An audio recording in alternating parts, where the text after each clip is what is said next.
मैं डॉक्टर प्रमीला देवी मेरी सहायक प्राध्यापक राजनीति विज्ञान शासकीय निरंजन केशरवानी महाविद्यालय कोटा जिला बिलासपुर से हूँ।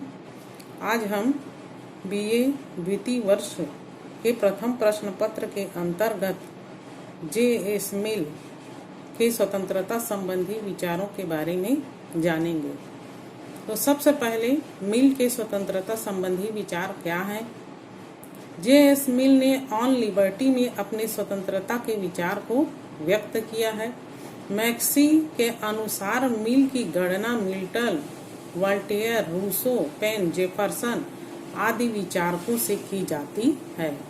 स्वतंत्रता की आवश्यकता क्यों है, स्वतंत्रता व्यक्ति के लिए क्यों आवश्यक है, इसका कितना महत्व है, इस बात को जे.एस. मिल ने अपने विचारों से स्पष्ट किया है।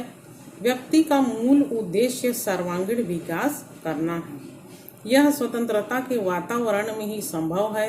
सामाजिक दृष्टि से भी और अन्य दृष्टि से भी स्वतंत्रता जरूरी है। तो वैयक्तिक और सामाजिक दोनों ही दृष्टि से व्यक्ति की स्वतंत्रता को आवश्यक माना है। मिल का मानना है कि किसी व्यक्ति की स्वतंत्रता पर तभी प्रतिबंध लगाना उचित है जब वह दूसरों को हानि पहुंचाता है। व्यक्ति के भौतिक और नैतिक कल्याण के लिए राज्य का हस्तक्षेप उचित नहीं है। तो स्वतंत्रता के संबंध में मिल ने कहा है, सच्ची स्वतंत्रता वही है जिसमें हम अन्य व्यक्तियों को उनके सुखों से वंचित न करके अपने स्वयं की विधि से अपने हितों का अनुसरण कर सके। अर्थात हम अन्य व्यक्तियों को उसके सुखों से वंचित न करें और स्वयं नियम के अनुसार अपने हितों को प्राप्त करें। तो इस प्रकार इन्होंने अपने विचार रखे हैं। स्वतंत्रता के प्रकार में इसके आगे हम देखेंगे। व्यक्ति के सर्वांगीण विकास के लिए जिन स्वतंत्रताओं का उल्लेख मिल ने किया है उसमें कार्य, धर्म, रुचि, वाद विवाद, विचार, अभिव्यक्ति आदि हैं। इनको हम निम्न बिंदुओं के आधार पर देख सकते हैं, जान सकते हैं। पहला है विचार और भाषण की स्वतंत्रता। विचार अभिव्यक्ति की स्वतंत्रता जिसको कहते हैं और इसकी स्वतंत्रता सभी व्यक्तियों को मिलनी चाहिए। ये कितना महत्वपूर्ण है इसको हम सभी जानते हैं। राज्य, समाज, बहुमत को इसमें बिल्कुल भी हस्तक्षेप नहीं करना चाहिए।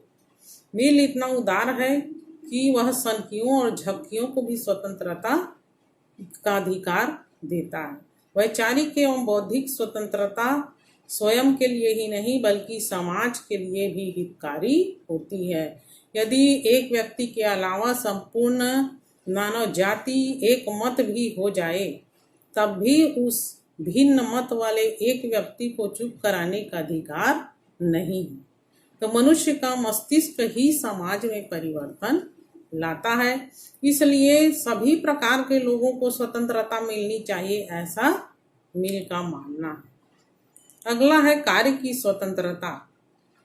विचार अभिव्यक्ति की स्वतंत्रता तब तक अधूरी है जब तक व्यक्ति को कार्य की स्वतंत्रता न मिले। तो उन विचारों को कार्य रूप में परिणित करने की स्वतंत्रता रहे। मनुष्य के कार्यों को हम दो भागों में बांट सकते हैं। पहला आत्म विषयक, दूसरा पर विषयक। आत्म विषयक जो व्यक्ति के स्वयं से संबंधित हो, पर विषयक जो दूसरों को भी प्रभावित करता है। तो राज्य को प्रथम प्रकार के कार्यों में हस्तक्षेप नहीं करना चाहिए। जैसे मिल का कहना है, एक व्यक्ति घर में यदि मद्यपान करता है, जुए खेलता है तो राज्य को हस्तक्षेप नहीं करना चाहिए। परंतु यदि वह सड़क पर गाली गलौज करता है और किसी प्रकार का ऐसे अनुचित कार्य करता है तो राज्य को उससे रोकने का अधिकार है। व्यक्ति जब समाज में दूसरे व्यक्ति की स्वतंत्रता में बाधक बनता है तभी राज्य को हस्तक्षेप करना चाहिए, ऐसा मिल का मानना। तो इस प्रकार मिल की स्वतंत्रता की विशेषताएं भी हैं। पहला, व्यक्ति के सुख और विकास के लिए स्वतंत्रता को आवश्यक बताया है। स्वतंत्रता वास्तव में इम्पोर्टेंट है। व्यक्ति के सुख और विकास तभी संभव है। दूसरा, वैयक्तिक इच्छाओं एवं भावनाओं को महत्व। वैयक्तिक माने व्यक्ति की इच्छा भावनाओं का सम्मान होना चाहिए। तीसरा है समाज की अपेक्षा व्यक्ति को महत्व दिया जाना चाहिए जो व्यक्ति, और चौथा है उन परंपराओं को यह दूर करना चाहता है जो व्यक्ति के विकास में बाधा डालती है। ऐसे कुछ परंपराएं होती हैं, रीति रिवाज होते हैं, पुराने नियम होते हैं जो व्यक्ति के विकास में बाधक बन जाते हैं। अगला है स्वतंत्रता की व्याख्या, इसने आध्यात्मिक दृष्टिकोणों से की है। फिर स्वतंत्रता की धारणा व्यक्तिवादी है, समाज से पृथक रहकर भी वह स्वतंत्रता का उपभोग कर सकता है, अपना विकास कर सकता है, ऐसा ग्रीन का मानना है। तो स्वतंत्रता का अनिष्ट है, स्वतंत्रता का विचार नकारात्मक नहीं सकारात्मक है, क्योंकि व्यक्ति की प्राण रक्षा और हानि से बचाने के लिए राज्य को हस्तक्षेप करने का अधिकार भी जे.एस. मिल देता। तो ये उसकी कुछ विशेषताएं हैं। और आगे है स्वतंत्रता और कानून दोनों परस्पर विरोधी हैं। जितने अधिक राज्य के कानून होंगे उतनी ही कम व्यक्ति की स्वतंत्रता होगी, सीमित हो जाएगी, ऐसा जे.एस. मिल का मानना है। और अगला है नियंत्रण का अभाव ही स्वतंत्रता है, अर्थात नियंत्रण नहीं होना चाहिए ज़्यादा। और अगला पिछड़े राज्य के लोगों को स्वतंत्रता देने के पक्ष में नहीं है मिल, क्योंकि जो शिक्षा और आर्थिक दृष्टि से पिछड़े होते हैं तो ऐसे पिछड़े राज्यों में निरंकुश शासन ही श्रेष्ठ है, ऐसा मिल का मानना है। अगली इसकी विशेषता व्यक्ति और समाज दोनों के लिए ये महत्वपूर्ण है।